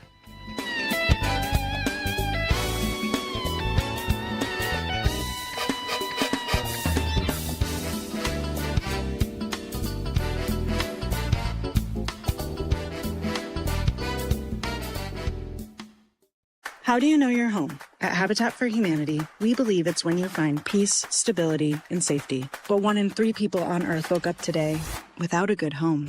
Not because of chance, but because of high costs and other very real barriers. A housing crisis this big needs all of us. So let's open the door to opportunity and build a tomorrow where home is possible for everyone. Visit Habitat.org to learn more. Again, that's Habitat.org. Habitat for Humanity. Let's open the door. Hey Chicago, Joe Fontana here, founder of Fry the Coop. At Fry the Coop, we serve the best chicken sandwiches in the world. And no, that's not an opinion, that's a fact my taste buds personally signed off on. At Fry the Coop, we hand bread every single piece of chicken, double fry it in 100% beef tallow, and we hit it with our secret Fry the Coop spice rub like it owes us money. The result? A Fry the Coop sandwich so crunchy, juicy, spicy, sweet, salty, and savory, it feels illegal. Fry the Coop has a one-of-a-kind sandwich that makes your taste buds high-five each other. Don't like it? No problem. We guarantee happiness or your money back. But don't worry, you're not going to need it. We now have 10 Fry the Coop locations around the Chicagoland area. So no matter where you're at, there's a good chance there's a Fry the Coop 15 minutes away. And we're a local Chicago company, born and bred, for the people, by the people. So come down and support your local boys and get the best chicken sandwich in the world. Right here in Chicago, right here at Fry the Coop. Hey, where's Hal Sparks? I'm not sure where he is now, but I know where you can find him Saturdays at 11. He'll be right here on WCPT 820 for the Hal Sparks radio program, Mega Worldwide. This is Chicago's Progressive Talk, 820 AM, WCPT Willow Springs, and online at WCPT820.com, where facts matter. From the Weatherology Weather Center, I'm meteorologist Jennifer Wojcicki. We'll see mostly sunny skies here for today with a high into the mid-80s. Winds out of the southwest around 5 to 10 miles per hour. Tonight, a slight chance for showers and thunderstorms, partly cloudy with a low near 70. By Saturday, sunshine, a high of 84 degrees. Sunday, a chance for showers and thunderstorms, cloudy skies. We'll see a high around 84. That's your latest Chicago weather update. Currently, it's 71. Alexa, play WCPT. WCPT from TuneIn.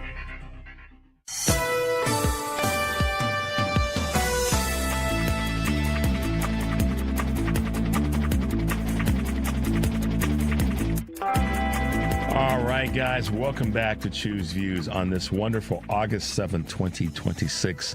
Riding with my road dog, Karen Byrne from TruBlu Politics podcast. And that music means that we will be talking with one and only mayor of the great city of Chicago, Brandon Johnson. Good morning, Mayor Johnson. Hey, good morning, Richard. Thanks for having me back. Absolutely. Absolutely. I'm going to dive into the deep end of the pool this morning because I know you got a busy schedule. Talk to us about the state of Chicago. How are we doing? What's the good, the bad, and the ugly, as the old movie referenced? Yeah, well, I'll definitely start with the good. And, you know, even with good, there are still challenges within it. But, Richard, as you know, my goal is to continue to work to build the safest, most affordable big city in America. And, you know, last summer we saw record lows in crime and violence. You know, many speculated that we would not be able to maintain that momentum and continue to push forward. Well, just July, we just experienced yet another low in homicides. July just saw the fewest number of homicides in our city since 1963. And, you know, homicides are down and shootings are down and robberies are down. You know, this is all, again, compared to what, you know, we saw just last year where we had the fewest amount of homicides in 60 years. You know, now, you know, look, one act of violence is one too many. And I know those who have experienced violence in this city, you know, do not relate to those trends. So that's why I'm working hard every single day. Our economy, of course, continues to develop. You may have seen that the Magnificent Mile is certainly back to where it was before the pandemic and continues to grow day by day. So when it comes to, you know, our economy, it continues to grow. And when it comes to safety and violence, that continues to go down. So You and, three cities, Chicago, Baltimore, and New York, have a similar story when it comes to reduction in violence and violent crimes. So obviously, kudos to you and the other Brandon in Baltimore and Mayor Mandami for doing the thing that you said you were going to do. But it was going to take some time, and it's going to take time to keep driving those numbers down to a point where people can feel it. So I merged that with a national conversation, Mayor Johnson, around feeling the effects of good financial policy. Some people in Chicago, you know this, you hear it all the time, so this is not new, say they don't feel, quote, safe, or they don't feel like the economy in the city of Chicago is working for them. How do you navigate that? Because you know as well as I do, if not better than most, that what people feel is what they act on sometimes versus what the reality may be. That's a data point. Does that make sense? It does. And I absolutely understand, why, too many people in our city still don't feel the impact of, the transformation. And part of it is, Richard, is, safety is not just the absence of violence. It's the presence of affordable housing, the presence of a fully funded school, the presence of a good paying job, right? These are still areas of in circumstances that we are still confronting. Now, look, I don't claim to have all of the answers. What I have made clear is that we have to make the case for how we move forward. And what we have seen in the past, Richard, is we've seen school closures. We've seen, the negligence as it relates to paying into our pensions.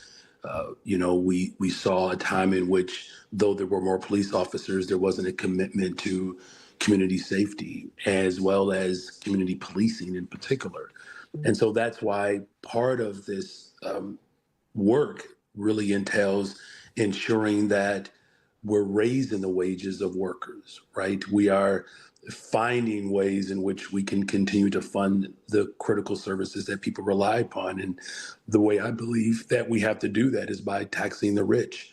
I'll just kind of put a fine point on this, is that the bulk of the balance of how we maintain our economy still rests on the backs of working people.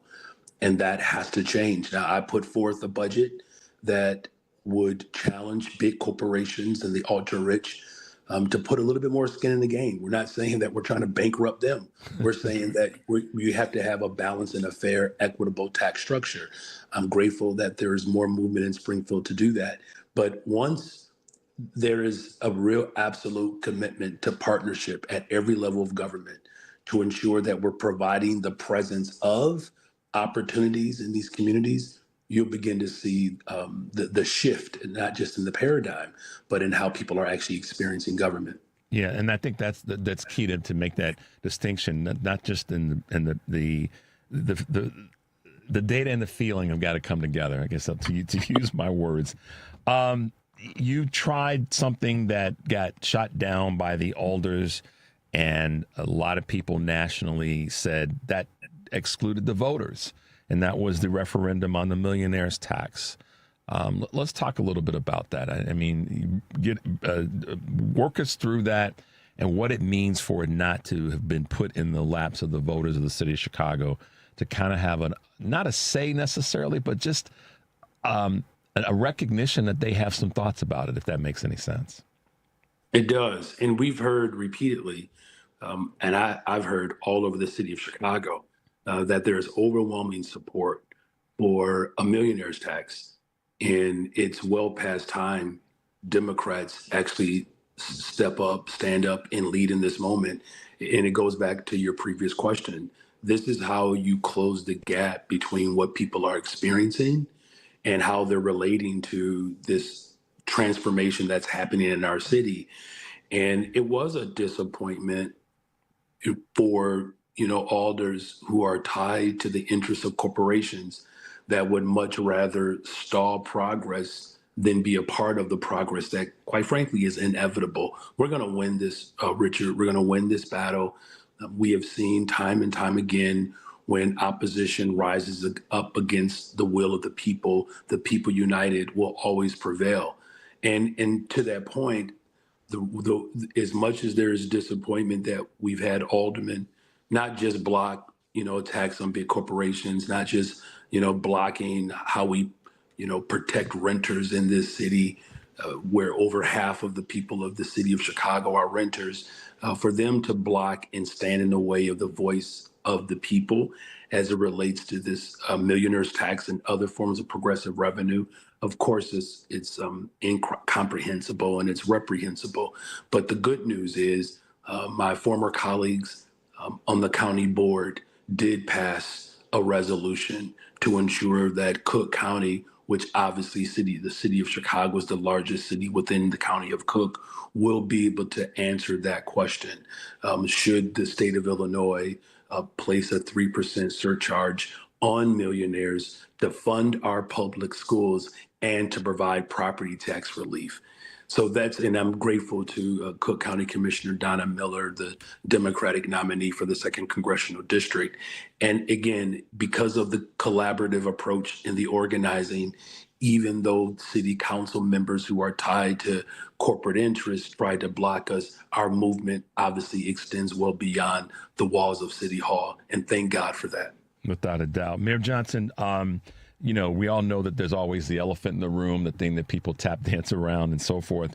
And that is really two things that you've really leaned into, the other you're leaning into. First one being the teen takeovers, which is it's a national phenomenon. It's not just happening here in Chicago. It's happening all over the country, first of all. But secondly, staff resignations. How are you navigating that? How are you making that better or less worse, if you will? Yeah, well, I mean, look, as it relates to, these takeovers and these large gatherings by young people, what we've done is we've mobilized the full force of government. And we've been working intentionally with Chicago Police Department, as well as CVI, the Community Violence Intervention Workers, to prevent these gatherings from happening and to mitigate the full impact that these gatherings have had. One of the ways in which we've done it, we've made sure that there are more opportunities for young people. It's not just about accountability. As I said, arrests are made, people are fined, right? But that's not enough. Richard, we saw more people go to jail in the 90s and more people were being murdered in the 90s, right? Mm-hmm. So there's no direct correlation between incarceration, arrests, and reducing violence. We lived through that already. And as much as we will continue to hold people accountable, what I've said, let's give more opportunities. This summer, we're going to break last year's record. Over 32,000 young people with summer jobs. We are hiring young people to activate safe spaces for young people to gather, right? And then I'm grateful to the Mael Foundation that worked with the YMCA, where over 2,000 young people had free YMCA memberships throughout the city of Chicago. And there's been some reduction. There's still more work to be done, but by no stretch of the imagination are we giving up on our young people. And as far as staff resignations, I mean, Superintendent Snelling gets to retire. Yeah. I mean, how do you tell a grown man after 30 years that he can't retire and that he has to base his retirement on a political calendar? Yeah. Annette Guzman, she's going to go care for her mother. I have an 83-year-old father who's almost 84 who is, suffering from Alzheimer's. And, one of the things they don't prepare you for, Richard, is aging parents, right? Yeah. And as I've far been as there our 4 times, so I get it. You understand what I'm saying? And as far as our CFO, she took a job at Navy Pier, right? I mean, like, these aren't people who are like running away in mass exodus. What I can tell you is that I have the vision to build the safest, most affordable big city in America. And I will hire people who can carry out that vision. It would be different if the work stopped suddenly. Right. Right. And as long as I, carry that vision and there are individuals who are prepared to execute that vision, it's that stability that I provide. And so, look, I'm not trying to be dismissive of it. Not at all. But if you go back and look at previous administrations and the transitions that they've had, I don't know why folks have decided to cover my transitions more than other administrations. I'm just simply saying that people resign from city government all the time. In fact, Annette Guzman used to work for the city of Chicago and then left to work for the county of Cook, where I met her, and came back right to the city of Chicago. It's always the backstory that people don't want to talk about. They don't want to really kind of look and see, okay, this is not the end of the world. And and more importantly, it's a reality that happens in the world. People make changes make the decision to do something different. And I think that, that to your point, sometimes folks have just got to recognize that folks are going to leave, and they should. And congrats to former Commissioner Superintendent Snelling to go forward that way. So, Mayor Johnson, let us take a little bit of a break. When we come back, I want to talk about something that is on people's mind, and it might surprise you the way that I position it to you. But the number is 773-763-9278. I'm Richard Chu. Keep it locked in. We'll be right back with more Chu's Views and Mayor Brandon Johnson, the great city of Chicago.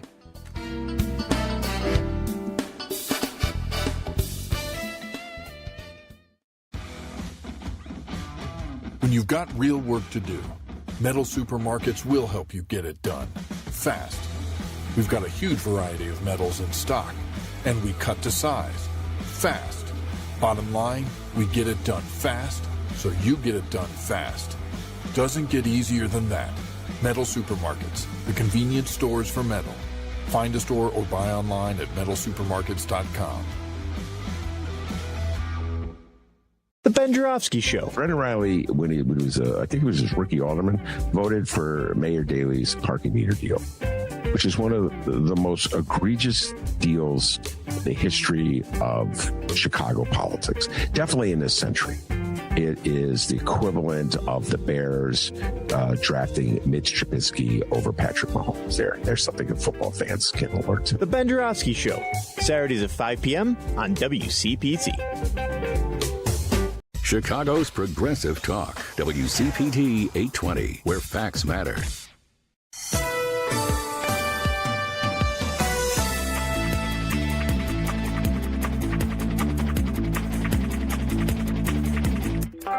All right, guys, welcome back to Chu's Views. If you're just tuning in, I'm Richard Chu, hanging out with my good friend Karen Byrne from TruBlu Politics podcast and Chicago's very own Mayor Brandon Johnson. Mayor Johnson, Karen has a question for you that I think our listeners will want to hear. Karen. Hello, Mayor.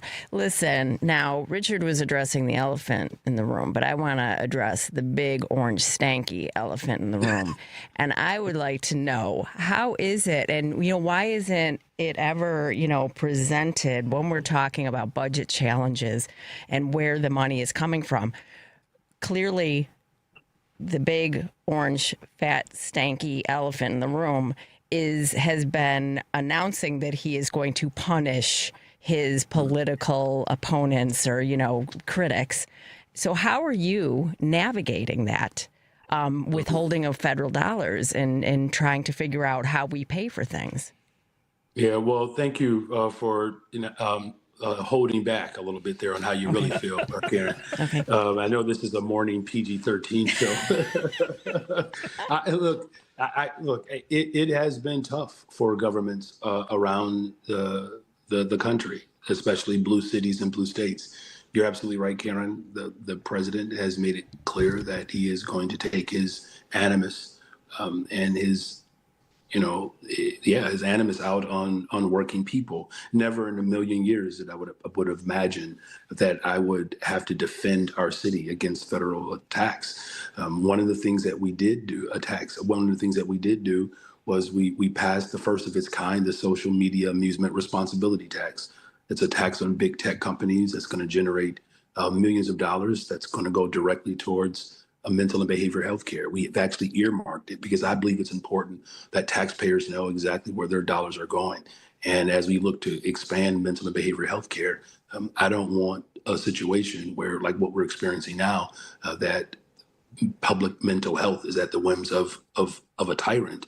And we've found creative ways with green social housing, the largest city in America to actually move on an effort where, through my $1.25 billion economic development bond, $135 million was put into this green social housing apparatus to create a revolving loan to continue to build sustainable, affordable housing that is centered around green technology, right? So that not just rent is stabilized, but utility cost as well. The bottom line is this. It has been a challenge, right? The state of Illinois, the governor had to close a $2 billion budget deficit. President Preckwinkle, I believe hers is around $600 million, something like that. Ours is nearly $1 billion, if not just a little bit more, because of the federal attack against the cities. So we're finding creative ways to continue to build in our mission to build safe and affordable communities. But make no mistake about it, this has been incredibly difficult for working people. The largest upward transfer of wealth in the history of America into the hands of the ultra rich at the expense of education, healthcare, housing, transportation, and good paying jobs.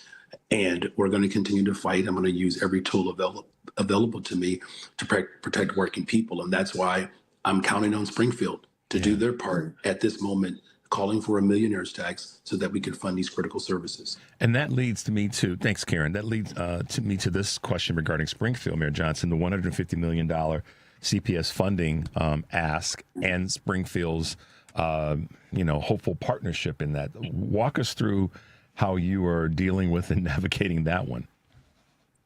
Yeah, well, as you know, I've talked about this before. I've used our PIFs to essentially bail out Springfield, right? I mean, over the last 3 budgets, I've released over $1 billion into our schools. And look, Richard, I was happy to do it. Like it wasn't even sweat off my back, right? Because funding our public schools as a former public school teacher, as the beneficiary of public education, all 3 of my children, my wife, like we are public, education through and through. So much so, I mentioned this last week. I dropped my oldest off to Eastern Illinois, and you've been through this. You know how I saw those tears welling up, Mayor Johnson. Yes, I did. yeah, We felt it. We felt it. We felt that you felt it in your chest. Absolutely. And we have great public state institutions. They have to be fully funded. It's not just K through 12. It's our universities, our community colleges as well. So I'm going to continue to advocate to fully fund our schools. I just met with 4 legislators yesterday. I'm meeting with some this morning.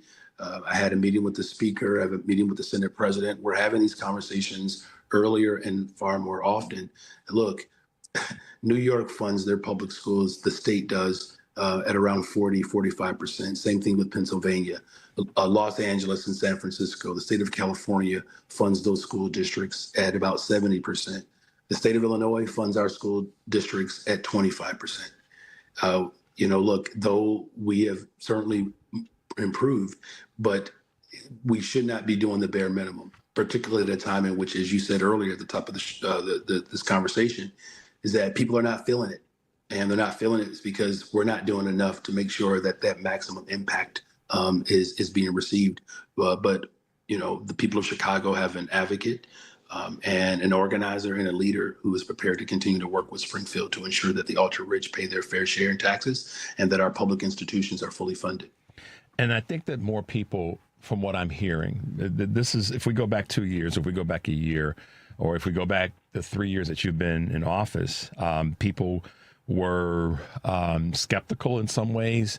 And I think that's because you weren't tested yet as a mayor. You were tested in other ways, but you have been tested. And the thing that I hear from people outside of Chicago, whether it be on social media or in other forms of connection, is that people want people that are going to fight. Mayor Mandami is a fighter.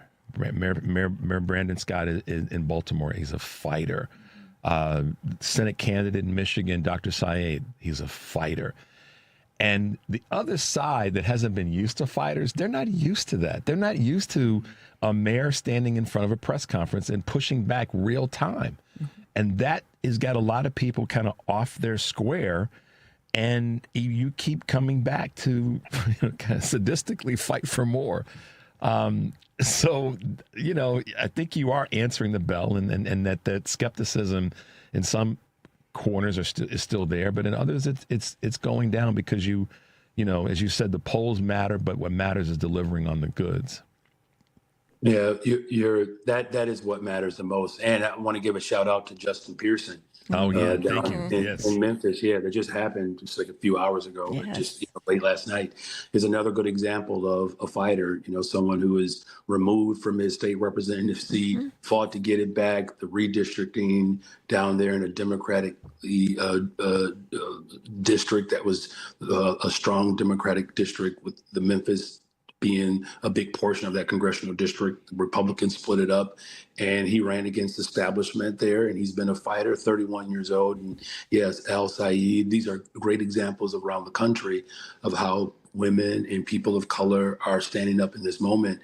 And look, we're not fighting just for the sake of fighting, right? We're really defending our values, but we're tired of the old way, right? You have politicians that are still calling for 1,000 more cops and to close schools, right? Here's some math on that, Mayor Johnson. I have this right in front of me. That would cost somewhere between $140 and $200 million. So let's do the average, $170 million. Wow, what would $170 million do to transform large-scale municipal projects throughout the country, not just here in Chicago? I just had to throw that in. Sorry. No, well, thank you. No need to apologize. Look, I've made over $2 billion of investments on the west side of Chicago, $2.6 billion on the south side of Chicago, building a hospital, building affordable homes, investing in our small businesses, developing our economic corridors, raising the wages of workers. Like if we stick at it, we've already seen more people visit our city than any other time. We're going to break that record again this year. It's the top destination for college graduates, the only major city that experienced population growth. Small, but we didn't lose population. We didn't stay stagnant. We actually grew. And so as our economy continues to grow and as more people come to visit our city, it's only right that we challenge those with means to pay their fair share in taxes. Look, Richard, I've shared my own personal story. If you don't know what it's like to come home, man, and there's no food in the refrigerator, or your lights are not on, the water's not on, or you watch your father who was struggling every day to work and make the ends meet. I didn't know much about who Ronald Reagan was in the 80s. I was too young, but I was old enough to know that he was problematic, right? And because his attacks on labor, his attacks on working people, it was a privilege for me to have $5 to get an inhaler, because that's what my dad's job meant. It meant having health insurance so that I could breathe, right? And you have families in this city and across this country who are struggling to make the ends meet. I was just up in Rogers Park yesterday meeting with families, a dad of two, he and his wife working hard every day, 2-bedroom apartment for $1,800 a month. By the time they pay their rent, they have very little left to get school supplies, right? These are the struggles that people are experiencing right now. And you have politicians messing around and playing around with the lives of people. I'm not going to do it. I'm not going to tolerate it. And it's good to know that there are fighters across this country who are doing the same.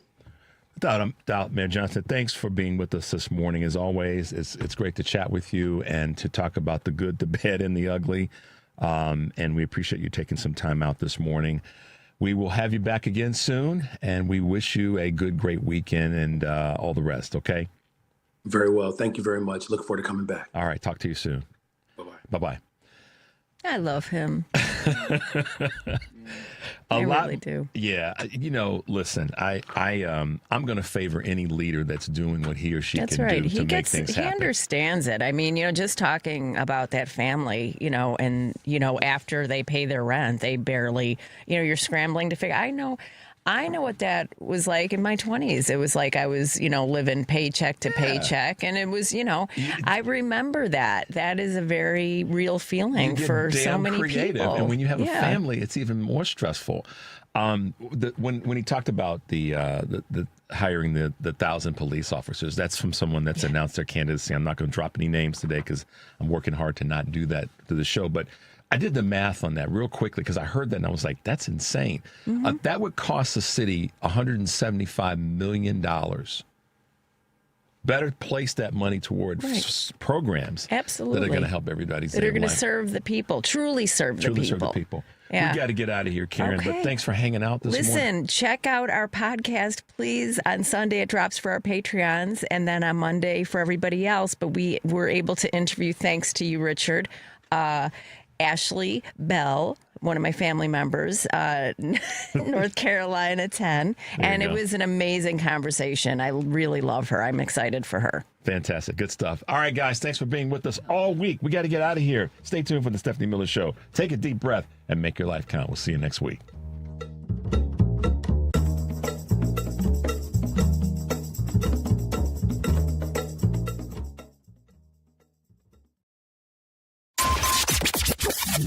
WCPT replay. Our next guest is Qasim Rashid. I've said this before, and I'll say this in my dying breath. It is actual white supremacy that when a wealthy white male, credibly accused rapist says America isn't great, you make him president. But when anyone else says America can do better, you tell them to go back to their country. Right. But here's a better question. When was America great? Please explain what era you're talking about. And they can't give you an era because it's either Jim Crow or it's the antebellum era. Every time frame they give you is an admission that they're either okay with genocide or misogyny or immigration bans or, you know, some kind of formalized white supremacy with the FHA and the redlining. There's no right answer. They just want an era where white mediocrity was rewarded and black and brown excellence was suppressed by government violent means. Keep listening to WCPT 820 because facts matter.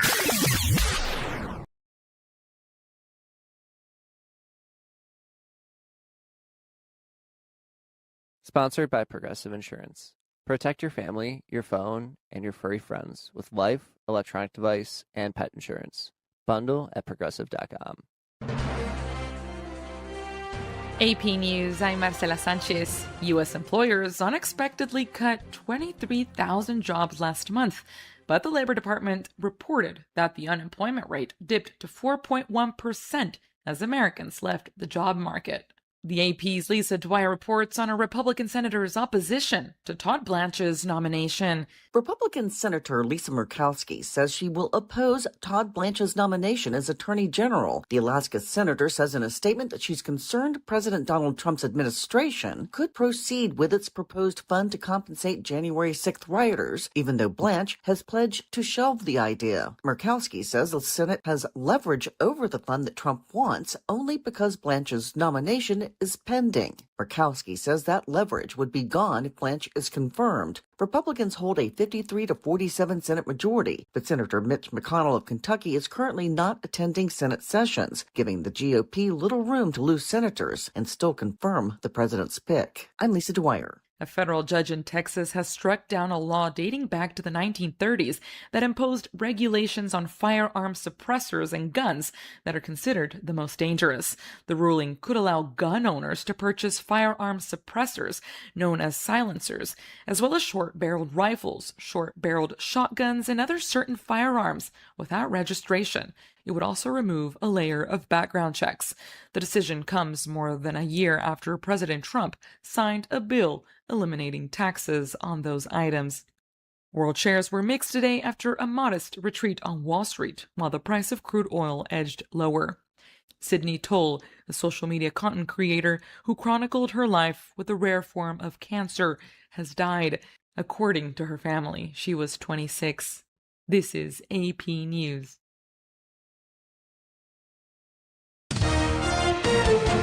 AP Sports, I'm Lisa Dwyer. Christopher Sanchez became the first 15-game winner in the majors this season. Bryson Stott had 2 of Philadelphia's 8 doubles, and the Phillies beat the Washington Nationals 7-3 for their 5th victory in 6 games. Phillies interim manager Don Mattingly. You know, getting out there early was nice, and to be able to keep scoring was one of those things that you feel good about. Jaylen Brown has joined the Philadelphia 76ers, forming an all-star trio with Joel Embiid and Tyrese Maxey. LeBron James is also on the way. Brown is still processing his departure from the Celtics, where he won an NBA championship. I've been in Boston for 10 years. I'm 29 years old, so I was there a third of my life. Brown has 3 seasons left on his Supermax deal and is ready to win it with the Sixers. Lisa Dwyer, AP Sports. This is 820 AM, WCPT Willow Springs, and streaming worldwide at WCPT820.com. We are Chicago's progressive talk, where facts matter. Now, your WCPT 820 weather update. From the Weatherology Weather Center, I'm meteorologist Jennifer Wojcicki. Skies will become mostly sunny here for today with a high into the mid-80s. Winds out of the southwest around 5 to 10 miles per hour. Tonight, a slight chance for showers and thunderstorms, partly cloudy with a low near 70. By Saturday, sunshine, a high of 84 degrees. Sunday, a chance for showers and thunderstorms, cloudy skies, we'll see a high around 84. That's your latest Chicago weather update. Currently, it's 70. This is Chicago's Progressive Talk, 820 AM, WCPT Willow Springs, and online at WCPT820.com, where facts matter. Save big money on your summer project at Menards.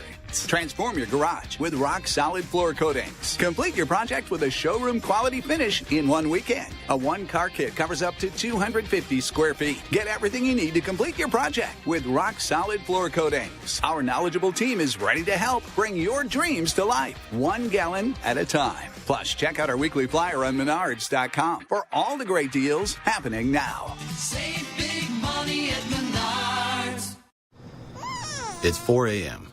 Monday, and you're literally sucking baby snot through a tube because she's congested. Man, that's love. And if you love her that much, love her enough to make sure she's buckled in the right car seat. To make sure your child's in the right seat for their age and size, visit nhtsa.gov/the right seat. Show them you love them. Keep them safe. Visit nhtsa.gov/the right seat. Brought to you by the National Highway Traffic Safety Administration and the Ad Council. It's been a real journey since 2014 when I first had my injury. I realized that my home was just not working for me and that it was time to ask for help. Homes for Our Troops is really giving me my life back. The shower allows me to go in and turn around with my chair, pull down storage racks, automated door systems, hours of my morning given back to me. Adaptive sports are a huge part of my life, a huge part of my healing journey as well. Homes for Our Troops helped with making sure that I had a home gym so that I can continue to train. This past year, I was able to host Thanksgiving in my home. And it was the first time I was able to have my whole family in one place and I was able to contribute to the meal. There are a lot more veterans in need and Homes for Our Troops is going to be there to help them too. Homes for Our Troops builds and donates specially adapted custom homes nationwide for severely injured post-9/11 veterans and enables them to rebuild their lives. Join our mission at hfotusa.org.